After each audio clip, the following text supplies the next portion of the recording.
आज पीएम मोदी करेंगे मन की बात। सुबह 11 बजे इस प्रोग्राम को खिताब करेंगे वजीर आजम नरेंद्र मोदी। पीएम मोदी मन की बात से खिताब करते हुए नजर आएंगे, जिसमें मुख्तलिफ रियासतों में मन की बात सुनेंगे बीजेपी लीडरान। और आज वजीर आजम नरेंद्र मोदी मुल्क से मन की बात करने जा रही हैं। ये उनका 105वां एपिसोड होगा मन की बात का।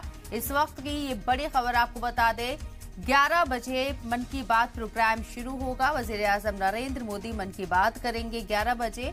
तमाम रियासतों के अंदर उनके जो बीजेपी लीडरान हैं वो मन की बात सुनते हुए नजर आएंगे। साथ ही साथ आपको बता दें कि मन की बात का ये 105वां एपिसोड होगा।